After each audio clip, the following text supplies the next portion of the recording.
Bonjour Cyril, Bonjour Mario, ravi de t'accueillir dans nos locaux chez Business. moi je suis ravi de venir.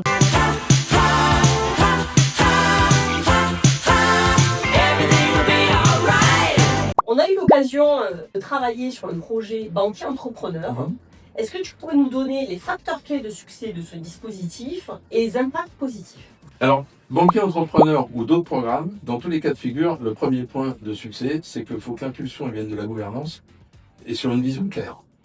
C'est-à-dire qu'il faut que les choses soient claires et que ce soit la gouvernance qui pousse, au départ.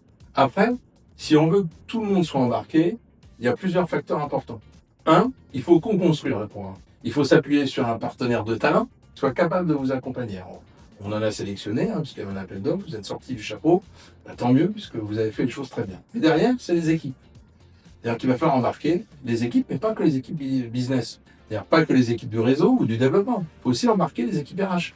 Mais pas que. Vous pouvez aussi embarquer les équipes de la finance s'il y a des modules qui tournent autour de ça. Et donc ça, c'est essentiel. Et puis après, on va avoir une troisième étape qui est autour en tout cas, moi, c'est une conviction, c'est que le programme ne doit pas, pourtant c'est un programme managérial, mais il ne doit pas embarquer que le manager.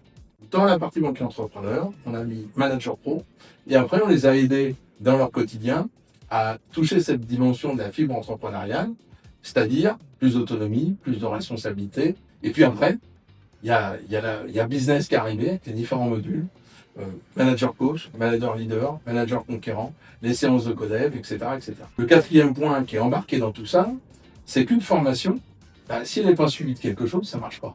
Donc on a créé la labellisation autour du projet managérial, qui s'opère en parallèle. C'est-à-dire, ça dure plus d'un an la formation, dès le départ ils pitchent sur un projet qui est en rapport de leur BU, c'est leur bébé, ils choisissent leur truc, ils viennent le pitcher en disant ouais, demain je veux créer plus de valeur comme ça, comme ça, comme ça.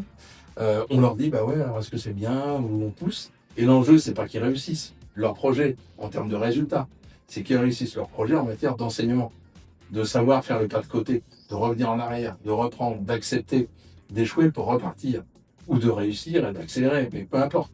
Ça, c'est vraiment important dans la gymnastique intellectuelle, et c'est surtout pouvoir, au fil de l'eau, des formations, des modules, d'utiliser ce qu'ils ont eu pour pouvoir le mettre opérationnellement. Ça, c'est un enjeu majeur pour la réussite. Quels sont les impacts positifs? Et surtout, parce qu'on a quand même une conviction chez Business, c'est que ce qui compte, c'est ce qui reste. Les impacts positifs, il y en a beaucoup. Il y a le sujet de la compétence. Je suis arrivé et comme la plupart des entreprises du groupe, on a des managers qui sont motivés, mais qui sont souvent montés, entre guillemets, à la force des résultats, des bons commerciaux, etc. Souvent des gens de talent, impliqués, investis, il n'y a rien à dire. Mais la plupart du temps, ils n'ont pas eu de formation managériale. Et on n'est pas manager. On peut avoir, je dirais, des facilités. Et donc, ça a apporté vraiment des compétences nouvelles. Et derrière, ça a eu des impacts sur les postures. On a aussi des enseignements intéressants sur la dimension des résultats, puisqu'on a des règles qui sont plutôt intéressantes. Donc ça, c'est vraiment une satisfaction.